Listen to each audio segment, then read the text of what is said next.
So you speak both French, English, German, and your mother tongue is Russian. Is that correct? That's correct. Hello, Frederick. Nice to meet you on your channel. I'm very pleased and I'm very honored. Yes, actually, my mother tongue is Russian because I'm originally from Russia, from St. Petersburg. But I live in Germany for already about maybe 25 years. And of course, I speak a lot of German, and I do hope that my German is pretty good. And I used to live in Sydney for a while, and I speak English. Okay. My French, I don't think it's good. I can understand a little bit, and actually, at the moment, I think it's miserable. But somehow I try my best. So now I'm going to switch in French, which is my mother language. Alors, yes. tu dis que tu ne parles pas très bien français, mais je t'ai déjà entendu.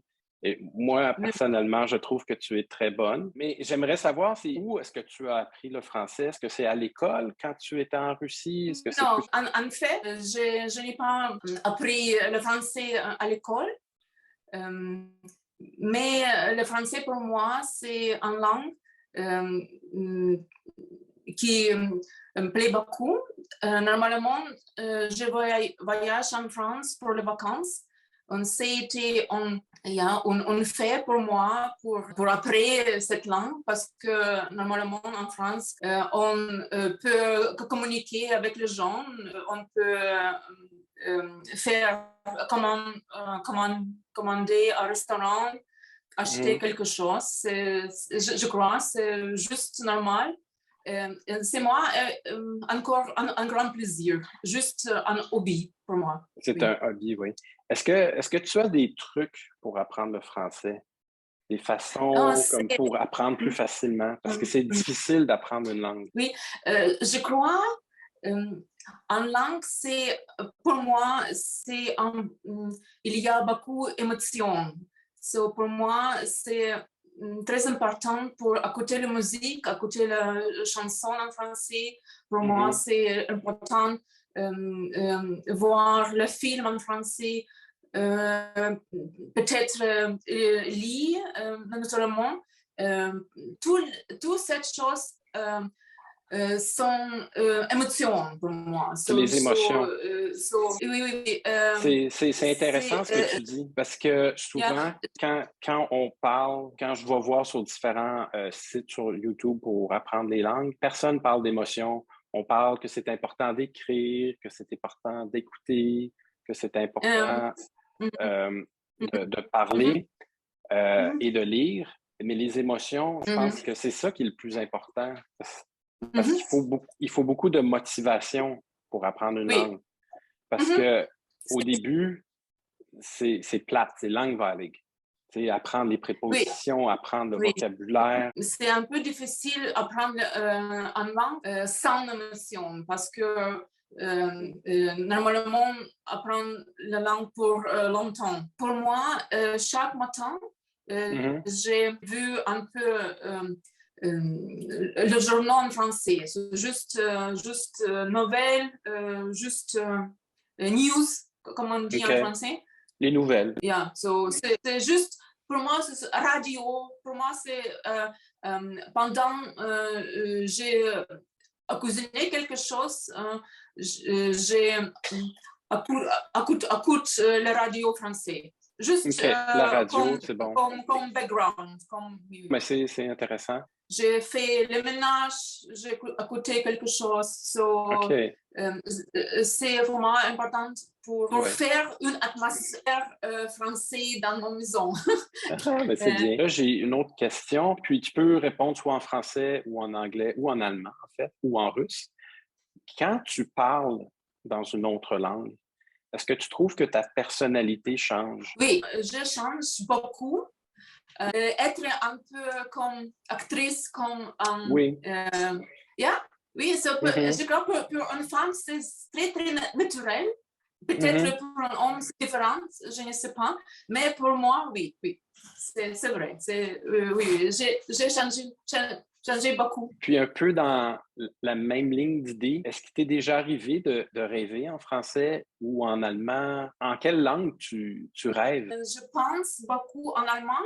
c'est vrai. C'est un peu un problème pour moi, pour mon temps maternel, parce que je crois que j'ai oublié beaucoup les chances. C'est parce que en ma vie quotidienne, je parle seulement allemand. Allemand, OK. Allemand, oui, oui. Je crois que je rêve beaucoup en allemand, mais en russe aussi. Und j'espère un jour je rêve en français. C'est bien. Ça m'est déjà arrivé, il faut beaucoup d'immersion. Il faut que tu parles à tous les jours dans la langue, puis un jour, tu commences à rêver. J'ai étudié à Amsterdam il y a longtemps, en Hollande, puis tous mes cours se passaient en anglais. J'ai réalisé un jour que je rêvais en anglais. OK.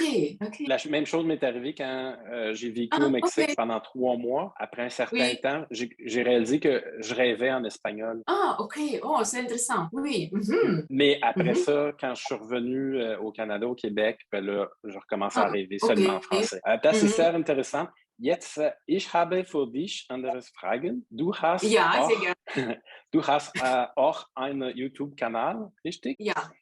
Aber dein Kanal ist nicht für Fremdsprachenlerner. Nein. Kannst du für mich sprechen, ein bisschen auf deinen Kanal? Ja, natürlich, sehr gerne, mit großem Vergnügen.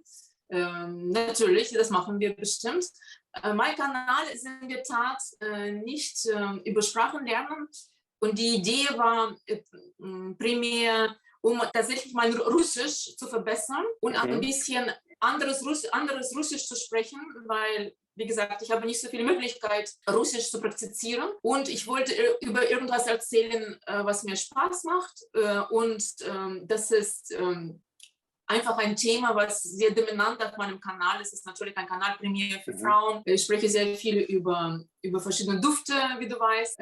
Ich bin so ein bisschen meine kleine Obsession. Ich liebe Parfüms. Im Moment eigentlich, ich bin reduziere, also ich will keiner mehr. Ich glaube, ich habe meine Lieblingsdüfte gefunden. Und das ist, ich spreche über Düfte, aber natürlich, man spricht aber über Geschichte, man spricht über Leute, weil Düfte, es ist immer, ja, es ist sehr kreative Sache und Kunst, wie malen oder wie Musik schreiben, Duft zu kreieren, das ist so ein bisschen wie Musik schreiben.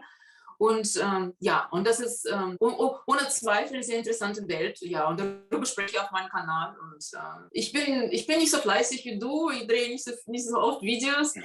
Nur wenn ich Lust habe und ja, aber es macht Spaß. Das ist toll. Ich glaube, dass die Menschen, das mag Kunst, Blumen und Parfum, sind mehr sympathisch dann anderen Menschen. Glaubst du das auch? Ja, man kann, glaube ich, über längere Zeit über Themen sprechen, die einen interessieren. Ich glaube nicht daran, dass man einen Kanal aufmacht auf YouTube und spricht über Sachen, die nicht einem entsprechen. Also die nicht seine Interessen entsprechen. Ich glaube, wenn man was anderes macht, ich glaube nicht daran, dass man einen Kanal aufmacht auf YouTube und spricht über Sachen, die nicht einem entsprechen. Also die nicht seine Interessen entsprechen. Und ich glaube mit der Zeit, ich werde meinen Kanal ein bisschen verändern. Natürlich, ohne Zweifel werde ich über andere Themen sprechen, vielleicht über Sprachenlernen auch. Warum nicht? Ich bin froh, dass vielleicht eines Tages wir auch ein kleines Video auf meinem Kanal mit dir drehen, vielleicht. Спасибо. Ja, пожалуйста, я очень рада.